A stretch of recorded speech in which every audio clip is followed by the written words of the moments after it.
Cities are defined by their cultures. Those cultures could entail sports or business or certainly arts and entertainment. Oklahoma City is thriving in all of these areas, but who makes that all happen? This Town OKC explores the people behind the cultures, their origins, their motivations, their challenges, and their dreams. I'm Rick Allen Lippert. I've been in this town for over 50 years with a front row seat to seeing the culture grow from a dusty bus stop on the Southern Plains to a flourishing destination. Join me as we meet the folks behind the culture on This Town OKC. Rhonda Hooper, thank you for joining me in the rehearsal studio here at Carpenter Square Theater. You are so welcome, Rick. I'm excited to be here. Speaking of Carpenter Square Theater, they sponsor This Town OKC. Carpenter Square produces 8 shows a season, 10 performances of each show at the corner of Reno and Western in Oklahoma City. Free parking right across the street. Okay, now let's get into your oral history. I do need to preface this by saying that I know some of what you're going to say because of the interview that my wife Gwen and I did with you for the Leadership Oklahoma Award that you got, Distinguished Graduate. Congratulations on that. Thank you very much. So I've heard some of your story. And that video, by the way, for you listeners, if you'd like to see it, it's on the Lippert Media YouTube channel. So let's get into your story. Where are you from? Well, I was born in Shreveport, Louisiana. Shreveport. Mm-hmm. I used to have a major Southern accent. Mm-hmm. I lost it when we moved to Oklahoma because I was laughed at. But we moved from Shreveport when I was 10, and we moved to Tulsa. There for 2 years. Okay. And then to Oklahoma City after that. But was this a job transfer of your dad or something? My dad. My father was an adjuster for State Farm, highly regarded for his capabilities. I loved living in Louisiana to the extent that I knew I was only up to 10, but right. We were in a new subdivision in Shreveport that had been a former cotton field. And so let's just put it, there were a lot of critters in our new neighborhood. I used to come home as a child with frogs and lizards in my pockets, and my mother had to check my pockets every night. I was just keeping them safe. Sure, right. But she'd hear, and it was like she'd have to empty my pockets, but it was literally every night. And there were 2 girls in our neighborhood, and the rest were boys. So if I wanted to play, which I was very much I love to be outside, I had to play the boys' games. So right. Everything from dirt clod fights and playing Army and tackling each other while you're on your bikes, but we would tackle when you're on the grass. But, right. And riding behind the mosquito trucks on our bikes. Oh. Yeah. Easily. The ones that spraying the DDT? Yes. So that's probably my problem. But we were very adventurous, and we would go across the ditch a lot and then ride in the cotton fields. Well, we got, chased off of those. But sure. We were explorers, and it was a lot of fun. I enjoyed it. I was a tomboy. I kind of came that way, and my mother used to get so mad, wear a skirt. Well, I'd put shorts on underneath my skirt. Right, of course. And I'd say probably one of the most traumatic things I had happen when I was in that age. Well, there were 2 things. They were building a house next door, and my mother said, do not go over to that house. I was probably 5 or 6, and they had rebar, in the foundation, and there was tar going on, and so guess what I did? Of course. Don't tell me not to do something. I went over there. And sure enough, I got rebar 7 scraped onto my leg, and I had tar all over me. Well, I snuck back into the house to wash up, and I left tar marks. Right. And Mother tracked me to the bathroom, and then next thing I know, I'm out on the carport, and she's with gasoline. Right.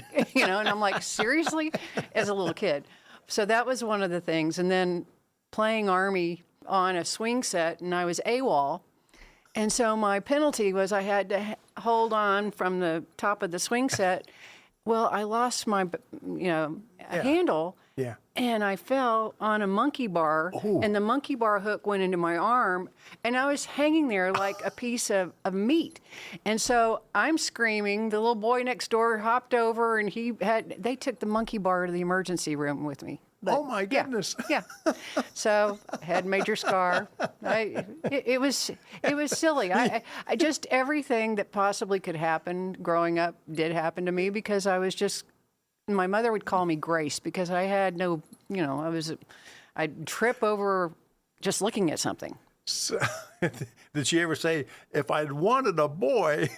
Yes, very much so, because I was the second. I mean, my sister was 10 years older, and she was, prim and proper, and Right. I thought, that's not me. And so, but yeah, it was a lot of fun, and I started water skiing when I was 5 because every weekend we were at Lake Bistineau, and that was our retreat. How fun. So my parents redid they built their own houseboat, which was nothing to look at, but we had a cabin cruiser, and so we tied up to a duck blind every weekend, and that's what we did. So a lot of fun growing up. So then 2 years in Tulsa. Mm-hmm. I don't care about those 2 years because this isn't being heard in Tulsa, or Correct. It's not about Tulsa. Yes, this is about Oklahoma City. Okay, so when you landed in Oklahoma City, what part of town, what school? Well, we were in the northwest part of town, lived off of May, actually, and May and Hefner. Okay. And went to Hoover Middle School, then to John Marshall. Of course. And it was, a very large school.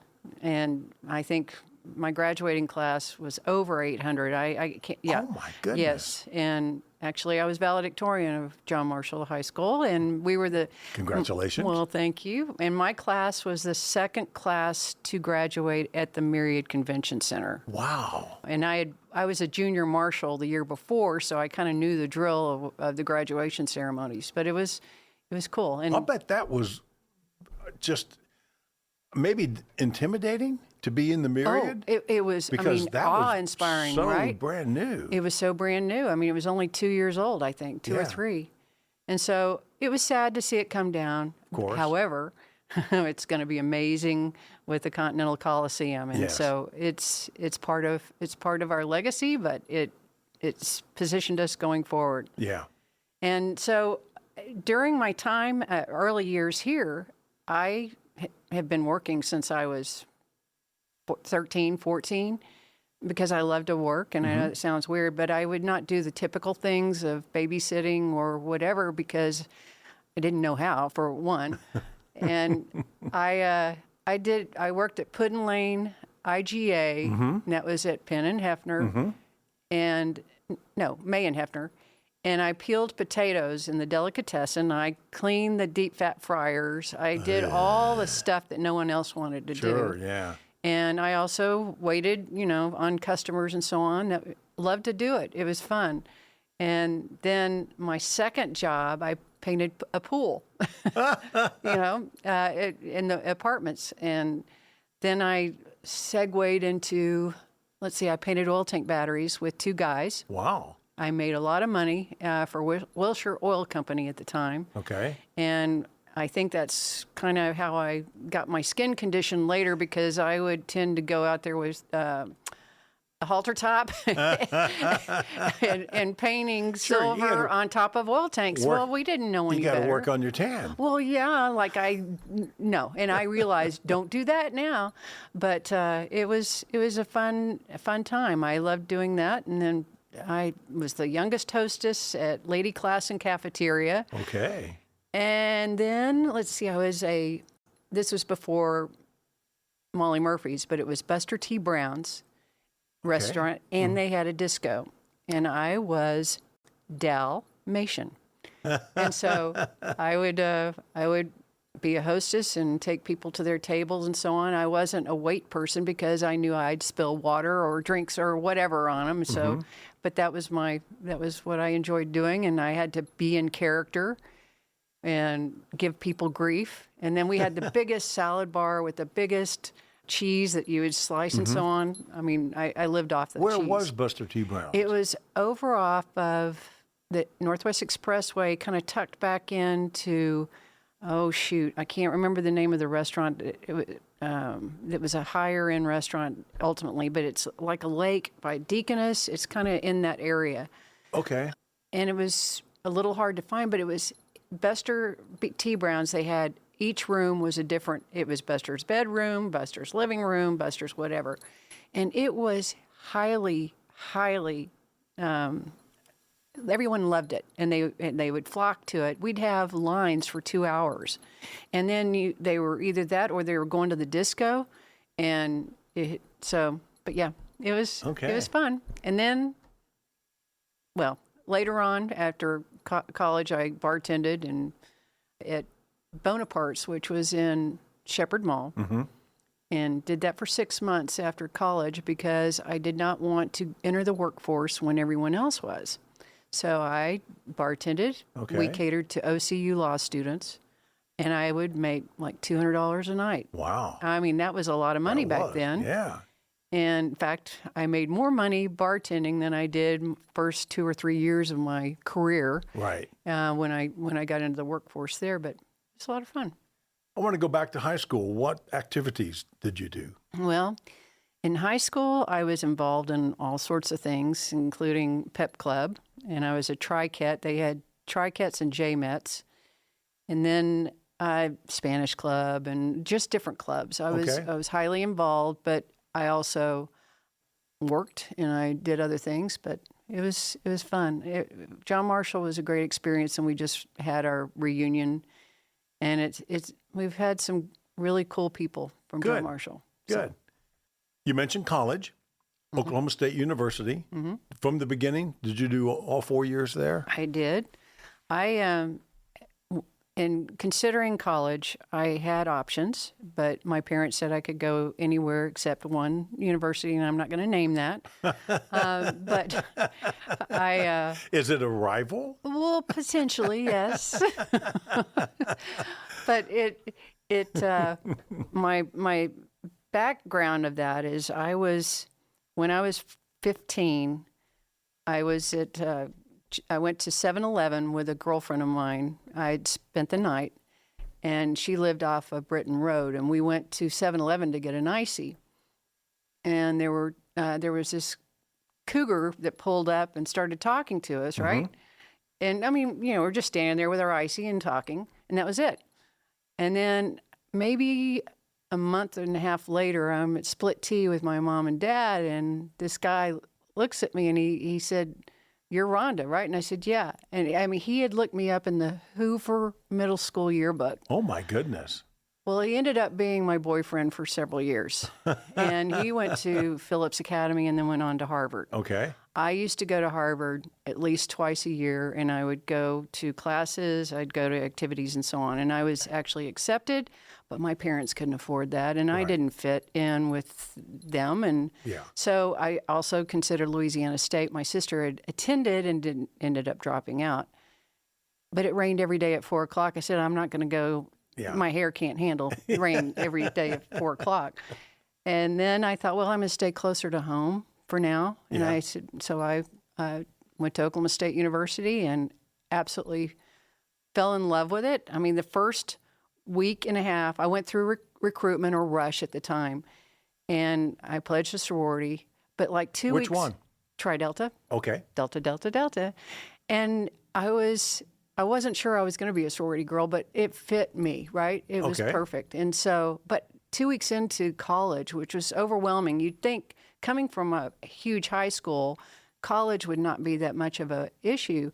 But I was homesick, and I was like, I called home crying. I go, "Mom, I can't handle this." And she said, "Give it another week." Well, that's all it took. Yeah. It was another week, and I just fell in love. Yeah. So. Yeah. And you never meet a stranger at OSU. Even today, you walk along campus. If you see them a couple of times, you start saying hi. Exactly, yeah. And I love that part of it. Yeah. And I was an art major. Really? Yes. Okay. Had you done art in high school? Yes. Well, more so kind of just I took several classes. I thought, well, this is what I'm going to do. And so I took my first semester classes, and I mean, you're having to draw all the time. And I had to have 40 big things done for my final. And it was like I was drawing toothpaste tubes, Sure, in the corner right, yeah. and things like that. But I looked around the room and I saw some really talented people. And then I thought, I'm not going to make any money doing this. So Going into it, did you think that you might have a career as a professional artist? Or did you have any concept of what that involved? Unfortunately, I didn't have a concept of what that meant. My parents, I was the first one to attend and actually graduate from college. My parents didn't know how to help me navigate. I was navigating pretty much on my own. But As did I. yeah. I mean, now it's a whole different dynamic of engagement. Now they have classes that teach you how to go to college. Correct, exactly. But back then, so it was, but I thought, I was passionate about it. I've been drawing since I was little. Okay. And I can draw pretty much anything. I do have that talent. I can sculpt. I can do some other things. But my creativity, I knew would be somewhat limited. And so I was doing a homecoming sign, and OSU has America's Greatest Homecoming. That's right. And it's put on by the OSU Alumni Association, and it's amazing, amazing tradition. You've received what? You're in the Hall of Fame of the Yes. Oklahoma State University Yes, Alumni Association? actually, I'm former chair of the National OSU Alumni Association, among a few other things. But in 2017, I was inducted into the OSU Hall of Fame. Yes. And I was a distinguished graduate from the Arts and Sciences School, a few things here and there. Yeah. But Okay, back to drawing, But so making a drawing sign. the homecoming sign. So fraternities and sororities pair up, and so he and I were doing the homecoming sign, and he was talking about his major, and I was like, wow, that sounds really cool. And that also coupled along the time. Well, I was watching a lot of Bewitched, episodes that were reruns, And and his so on. major was? His major was advertising. Okay. And so I mean, he just kept talking, and I thought, And you mentioned Bewitched because Darren Stevens was in advertising, yes. and I was like, "That sounds neat," right?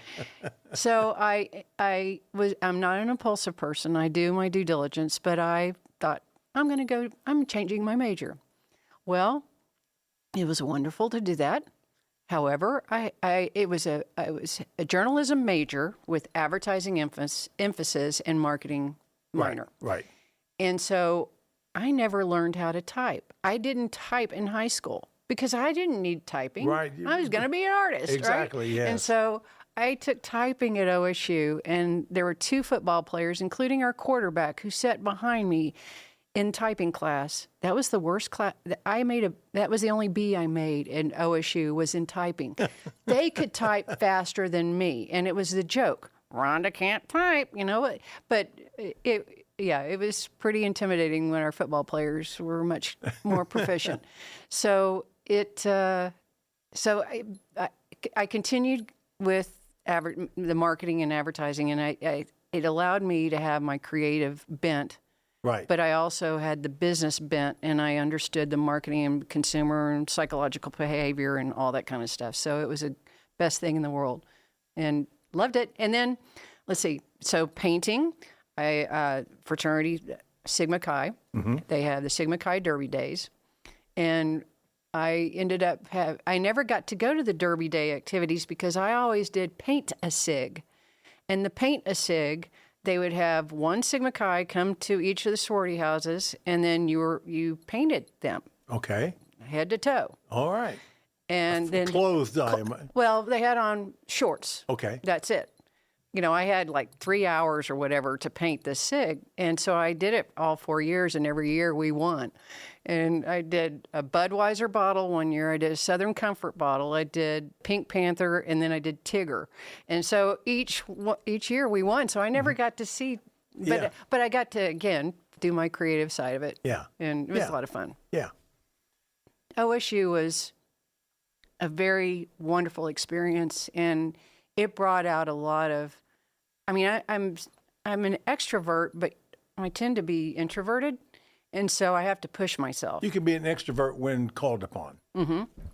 But I like to do, I grew up kind of to myself, and that's where I would express the creative side and so on. And so where I was focused was being involved in a lot of campus activities because that's what my sorority encouraged us to do. Of course. And it helped me grow my confidence level. So I was I was an arts and sciences senator. I did homecoming. I did all kinds of other activities. I was mortarboard. And I was around differing people and different talents and everything else. And so it taught me a lot. Anything else about college you want to mention before we go to work? The only thing I'd like to mention about college is when I am on Highway 51 and I'm heading into Stillwater, I get a sense of I'm home. Ah, how about that? I mean, when I was chair of the Alumni Association and I was there pretty much every week for meetings and so on, I never felt like an old alum. I felt like I was one of them because the students treated me that way. Nice. And so Very nice. there's this bond, and it truly is an orange bond. Yeah. And it goes on for perpetuity. Right. This may or may not make it in, but I do love the phrase America's brightest orange. Do they still use that? I don't think I've seen that in a while. It kind of went away under President Trump. Okay. And I know Burns loved it. Burns loved it, and it was ownable. And it Yes. truly is. Yeah. The PMS color is the brightest orange. And, it was amazing. And why get away from that? I know there was a famous OSU alum that wanted to change our colors. Oh, my. I won't name that person's name, but wanted silver and black. No, we need to own orange. Yeah. And so that was extremely critical that we stay with that. And then my firm worked with Oklahoma State. Your firm is Jordan Associates. Jordan Associates is our legal name. It's Jordan Advertising. And we did the Cowboy Code campaign several years ago. And it was ownable, it was authentic, and it embraced our special character of who we are. And it's not how you dress, it's your values and such. And so it was very, very ownable. And they stuck with that Cowboy Code campaign for quite a while. And the values are emblazoned in the Welcome Center across from the OSU Alumni Association. And then most recently, the OSU Foundation embraced that theme for their campaign, their $2 billion campaign, and it's the Code Calls. And it's lived on. And the reason it's lived on is because it is who we are. It is who OSU is. No one else can replicate what we have. And authenticity and being different can stand the test of time. Yeah. So I met a very impressive woman who was in charge of the Alumni Association, and she had a very sharp suit that had orange lining. It was a custom-made suit with a thin orange stripe and orange lining. And you have a story about that? Well, whenever you can find orange, you buy it, right? Because, it comes and goes in terms of trends, but with our orange, it can maintain forever. So I have a whole section in my closet of orange, and I trade it out and so on. But I love the power of orange, and it makes you happy. It's a happy color. Did you graduate with honors, I assume? I did. I had very high GPA, and I was top 10 senior. Nice. And a Redskin Congratulate, which Redskin was our yearbook. Okay. And very, this thick, right? Yeah. And we had a good class in our Redskin Congratulates. And so, but yeah, you shouldn't be so eager to graduate because those 4 years, my mom and dad said, those are going to be the best 4 years of your life. And I was like, if this is going to be the best, what? But then reflecting back, Yeah. it was transformative. Exactly. And you learned a lot of life skills that you never knew. Mm-hmm. I worked hard. I studied hard. And I had, in my major, I ended up having early morning classes, and then all afternoon I had labs. Right. Because I was a Bachelor of Science, but I had a lot of labs in my major, but I had a lot of psychology and sociology and everything else that it coupled with. And then I would have my regimen of going back to the sorority house and studying. And then I had to save plenty of time to go party. Yeah, of course. Yes. Because Stillwater is a party yeah. town. Oh, yeah. Our favorite was the Gray Fox Inn, which is now the Garage. Okay. And the Strip was, hopping. And that was back in the time when they had Streaker Night. Yes. And, yep. Yeah. Yep. And that was right before spring break. Now, were you a watcher or a participant? I better not have been a participant. No, I was a watcher. But my story on that was several of us went down to the Strip, to participate watching. And I had asked this guy in my art class to our spring party. And I had not been even out with him yet, right? Mm-hmm. But so it's a mass of humanity on the Strip. And then the Sirloin Stockade Bull comes down with all these naked people, right? And then somebody goes, "Is that John?" And I look up and he's naked, the guy I asked, and he's naked dancing. And then I was like, holy crap. So I just, turned down real quick. But it was wild. And so it was so much fun, and I've seen pictures of the mass of humanity, and then that Sirloin Stockade Bull went into Theta Pond with all the people on it. And several years ago, I was on the search firm for an OSU president, and he had read this in a magazine about me being there, and this major CEO of a significant company turns to me and goes, "I was there." So then we became friends over that what happened years ago. And I said, were you a participant? No, I was not a participant. I was a watcher. But it was funny. Okay, so you've graduated. Let's get into your career for the remaining time of this podcast. What was your first job out of college besides bartending? What was your first advertising job? Well, my first interview, I was offered a position as a copywriter at Ackerman McQueen. Okay. Did you take it? Mm-hmm. I did. I would think so. Even though I'm like me writing copy, but I enjoyed it tremendously. And I was there for 4 years. And I started out as a copywriter. Then I was Angus McQueen's assistant. Then I was traffic manager, account executive.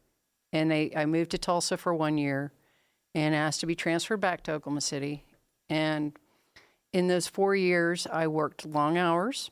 I was dedicated. Had a lot of different experience. Worked on everything from cathodic protection, which is corrosion services, to the National Rifle Association. Mm-hmm. And I could outshoot my boss, and I could outshoot the NRA guys. Oh. I didn't tell him I took riflery for 1 semester at Oklahoma State. But no, it was. I enjoyed my experience there, but I needed balance in my life because I really gave my all. Right. I'm a very, very hard worker. But Ackerman historically demands long hours, 80 hours a week. I was doing more than that. Right. And I never had a vacation in 4 years. So 4 years at Ackerman McQueen, then what? Well, I thought, I enjoy the science side of the equation, and I went to work for Baker International Company in oil and gas. It was called Totco. I remember Totco. You remember Totco? Yeah, I think I did some video work for them at one point. Well, maybe I was working with you. Maybe. Because I was director of advertising for all the divisions of Totco, which were significant. This company had moved from Bakersfield, California to Norman. And so I got into that business. There were very few females in an organization of 2,000. But part of my responsibility, I put on 40 trade shows a year. Yeah. And so that was everything from, I had to transform our sales team from being kind of, not professional in the booth to wearing a uniform to having all their sales materials before and really working that booth. And they were curmudgeonly going, Right. But guess what? We went from number 5 brand. We built that brand to being number 1. And it was consistency. It was having a feel, a spirit about it, and a professionalism. And it was very, very fun to work at. I had to learn a different language.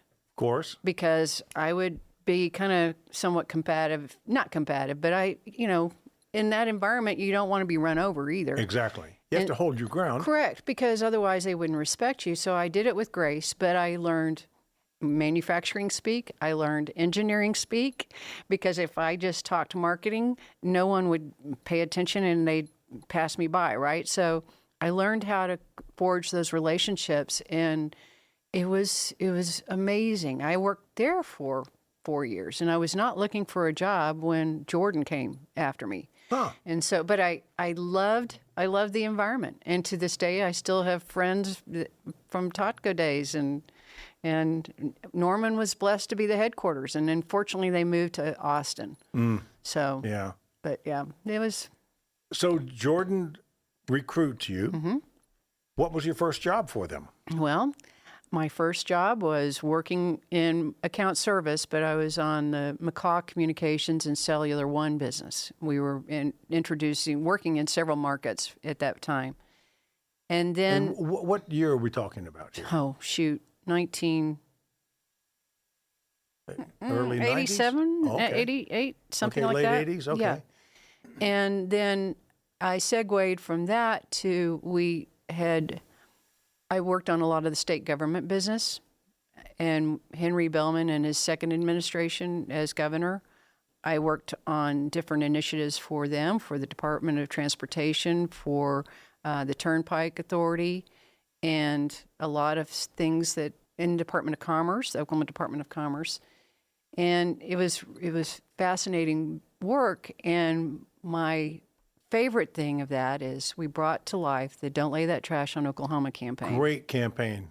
Great campaign. I actually was just a crew member on one of the PSAs that featured Jeff Fontana.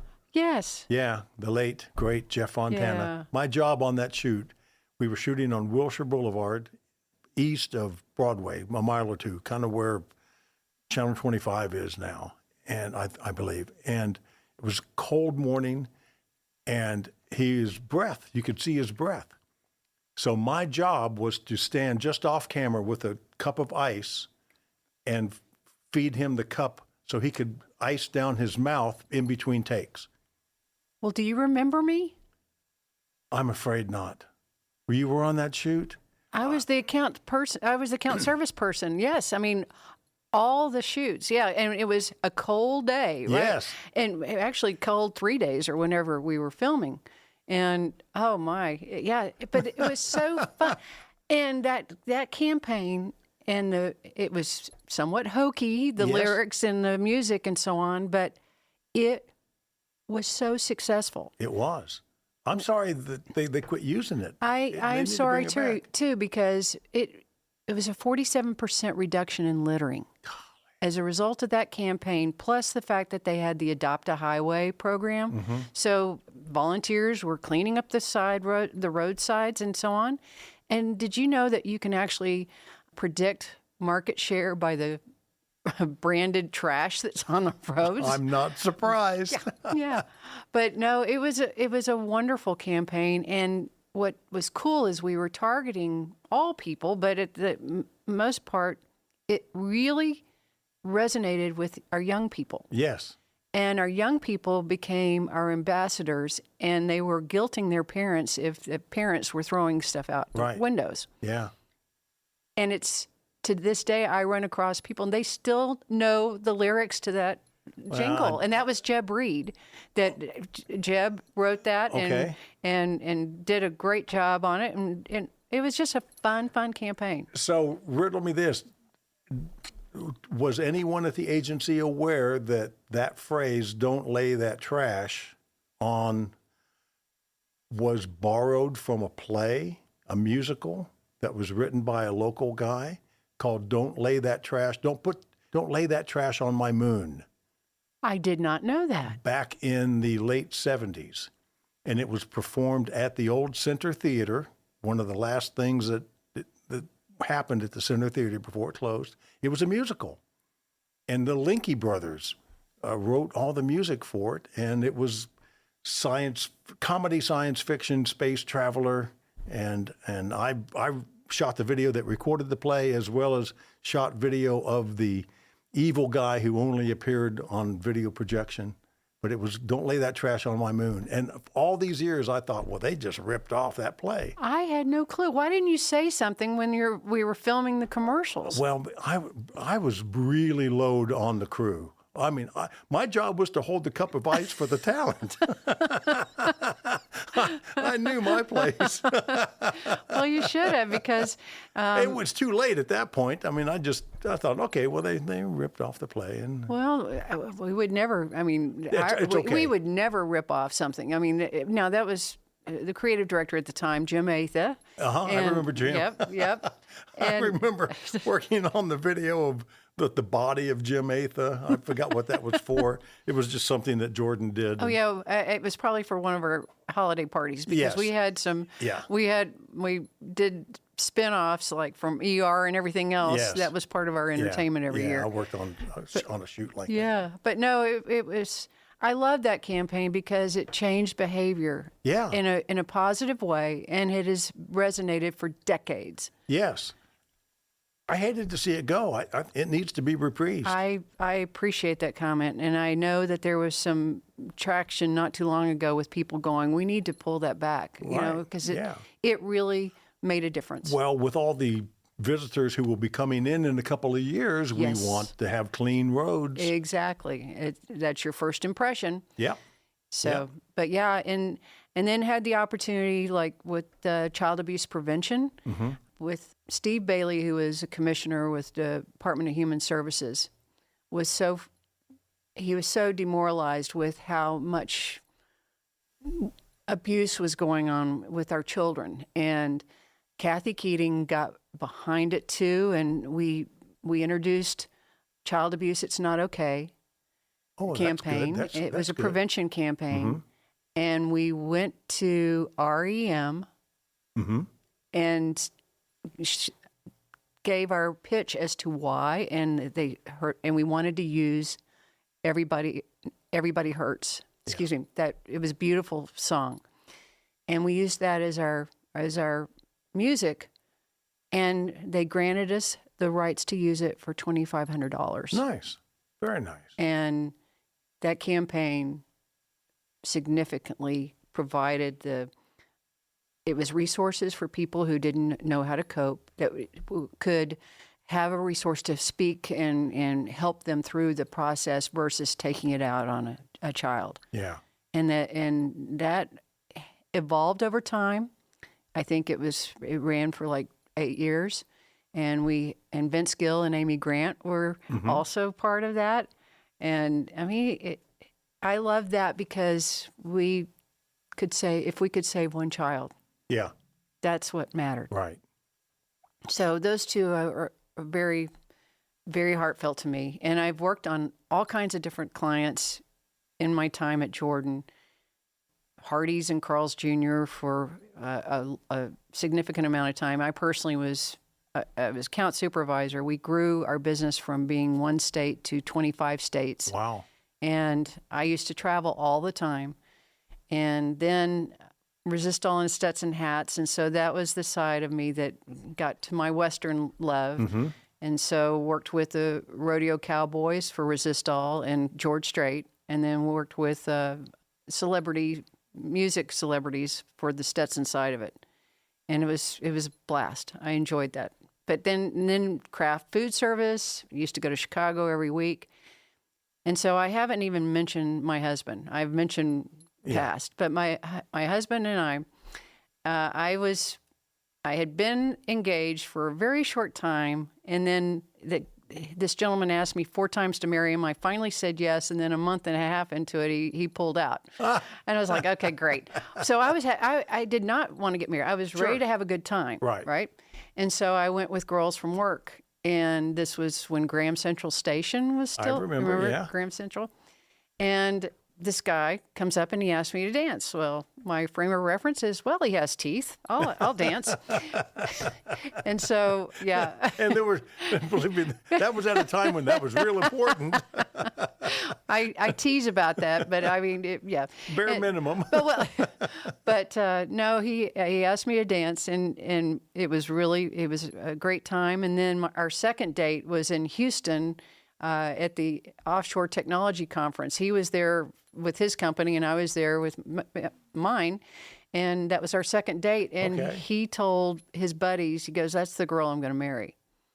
And it took a lot longer for me because I was ready to have a good time. I did not want to get married. But he's, we've been together 43 years. Wow. And so I know, don't calculate. I could have been really young when I met him. And, we didn't have children, and it was one of those dynamics where he was ready, I wasn't. Then I was ready, he wasn't. And career was important to me. I didn't have a motherly instinct until later in life when it was too late.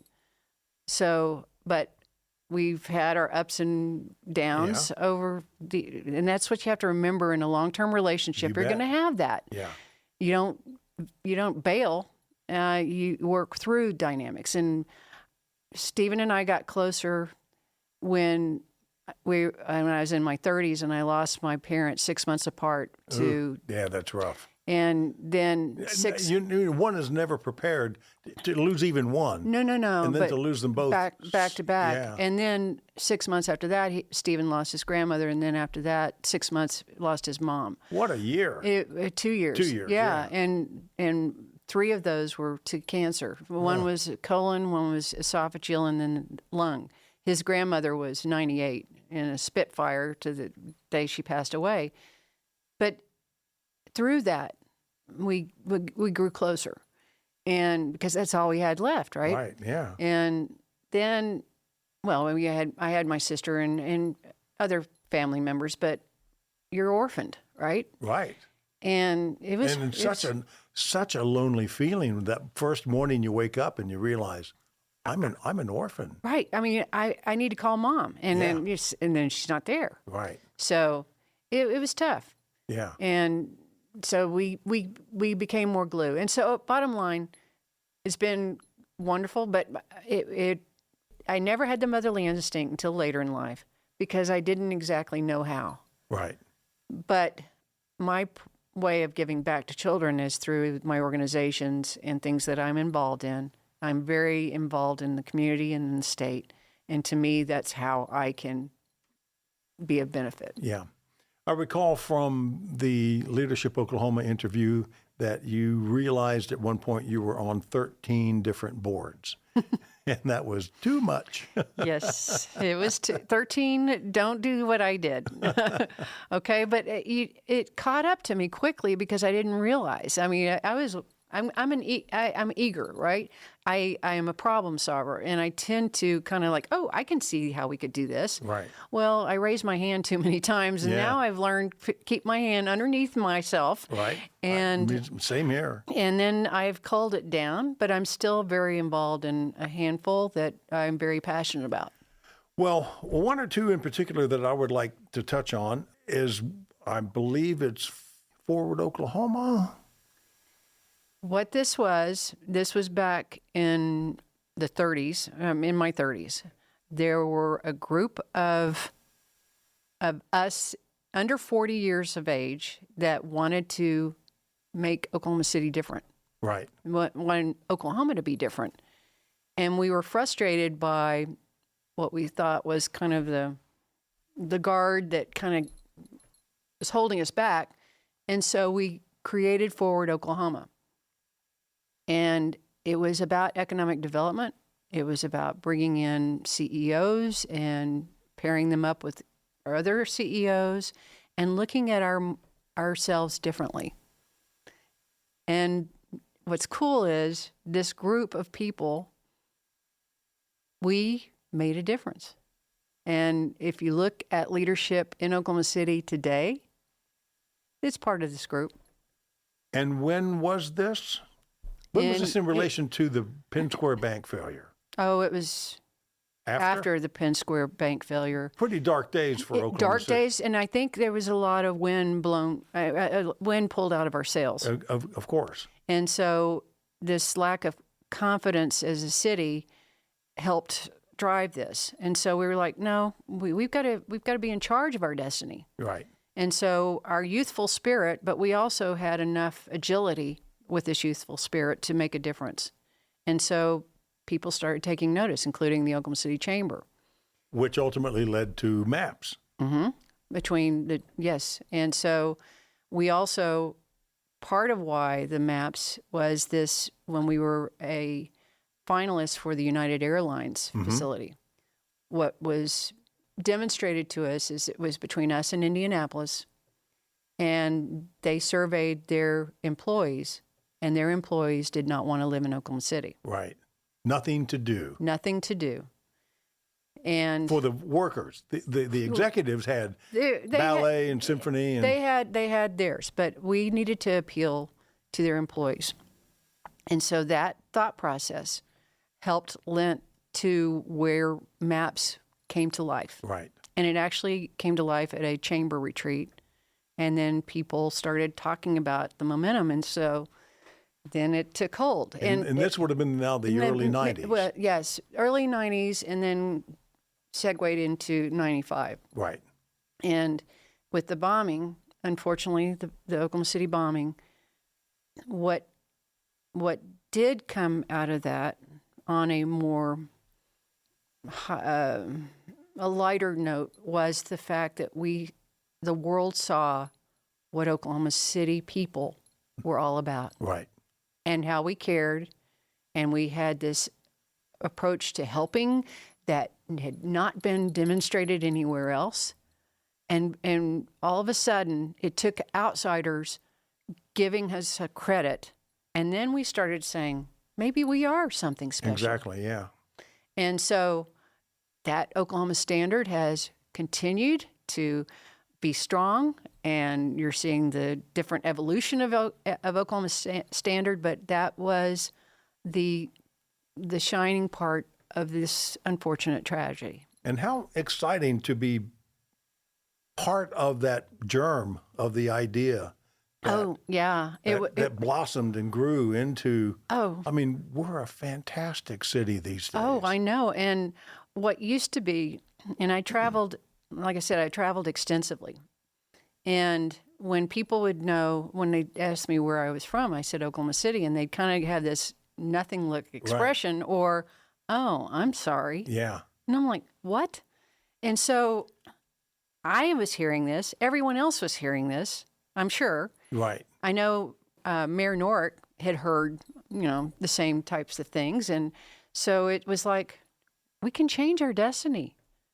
And we just have to have a shared vision. And so guess what? We did. Yeah. And we started going, the chamber goes on inner city visits every year, and we look at the good, the bad, and ugly of what other markets are doing. Mm-hmm. And we figure out what can we do with this. And we've dreamed big, but we put our efforts behind that dream. And so that's where you're seeing the fruits of the labor. And I've been part of that for, 25, 26 years now? Yeah. And it's cool because I've had a seat at the table. Sure. Yeah. So MAPS is such an ingenious programming. Yes, it was. And, we are at MAPS 5 currently? Yes. Well, we're in MAPS 4 right now. We're in MAPS 4. And we have other cities coming to meet with us asking us about maps, and no one has been able to recreate it. Right. And it used to be that we were going to other markets and asking for secret sauce and so on. And then when we realized we had something, then we've become the repository. Well, I worked for the city in public information when MAPS was being developed. In fact, I made the first videos that explained what this concept was, because it was so radically different from anything anyone had ever done. And the plan, it was just beautiful in that everything passed because there was one thing in there that you really wanted. You wanted the stadium, or you wanted the civic center, or you wanted the ballpark. You know, I could care less about the library, but all right, if we have to have a library, we get a library. But there was something for everybody in there. Well, it was ingenious. And the fact that, you know, it didn't pass the first time by much. Not by much, but enough. But it did. It still passed. But then when we showed our residents, here's what we had planned, here's what it is, and then we had evidence of that, our future maps were approved more significantly because we did what we said we'd do. Yeah. And they passed in the 70 and 80%. Oh, yeah. Yeah. So it has lent ourselves to being 20th largest in the United States. It has made our residents more prideful. We attract an NBA team. Yes. All these different things. Yeah. And we're going to be the site of the LA 28 Olympics for canoe slalom and softball. Yes. Who would have thunk it? Who would have thunk? I am fond of telling, I'll say, just certain relatives of mine who have different political beliefs than mine. I say, we taxed ourselves into prosperity. I love that line. That's perfect. Thank you. Did you trademark it? I haven't, but feel free to use it. No, it will be definitely Lippert. I don't want to own it. I want to put it out there like open source software. We taxed ourselves into prosperity because we really did. At a penny. Yes. And think of all the things you get to do with that investment of that penny over time. Right. Yeah. What's next, Rhonda Hooper? You're President and CEO of Jordan? I am. I'm President and CEO, and I love what I do. So I have no immediate plans to walk away from that, because I get to do what I am passionate about, but I have a great team, and I can be engaged accordingly. And then I'm chair of the board of Feed the Children. Okay. I am chair of the board of the Oklahoma branch for the 10th District Federal Reserve. Right. I'm vice chair of the Oklahoma City Economic Development Trust. Wow. I'm on the Alliance for Economic Development. I'm on the OSU Board of Governors. What else am I doing? There's a handful. Like I said, there's you have a meeting at least every week. And they come in waves, and it's almost intense. But I wouldn't trade it for the world, because I am involved in so many different things that make a difference. And like you say, you have a seat at the table. Yes. And that is so valuable. Yes. I mean, I wasn't given a seat at the table. I earned a seat at the table. And I'm willing to bet you're still one of the few women at these tables. Yes, and I never wanted to be check the box. Right. I never wanted to be, well, we've got that covered. Yeah. No. I earned my right to be there. And like I've mentioned previously, I tend to solve problems. And so I think I see things differently. And I think I'm a welcome aspect to the intelligence that's around the table. Not that I'm intelligent. I try to be. But, I mean, I approach problems in a different way than a lot of people do. Yeah. But it's fun. And so. But no immediate plans to retire? You're not counting the days? Oh, no. The concept of being, I love my husband, and I've told him this, and so this isn't new news. The concept of being around him 24/7, So, but I don't know what that next chapter, I've never ever plan what my next chapter. Yeah, same doors, here. Doors sort of open for me, and I know to walk through. I know that feeling. And so that's kind of what I've heard the phrase, when you retire, you expire. Well, that's for those that sit around and wait. Right. You gotta be involved. You gotta blossom in another way. My passion, my reset is going to the barn every Saturday and riding horses. Yeah, and we didn't even get into that. Yeah. Well, I didn't allow you to. Well, but yeah, that truly is what there's nothing better than the smell of a barn and animals. Yeah. And so I've done that ever since I was little, but I've been more focused on it since I was 30 and did everything from jumping over fences to different seat kind of riding to different breeds. And currently I have an American saddlebred who I love, but he's sick. And so I'm having to ride other horses right now. But we'll get through this. We'll figure out what's wrong with him. Right. Well, my goodness, I think our time is up now. Man, that's gone fast. It has. Thank you so much, Rick. I appreciate what you do, and this podcast is meaningful to our city, and it can't be a better person to make that happen than you. Well, thank you. Rhonda Hooper, thank you for being my guest on This Town OKC. It's sponsored by Carpenter Square Theater, edited by Fred O. Bishop. It's a Lippert Media production. I'm Rick Allen Lippert.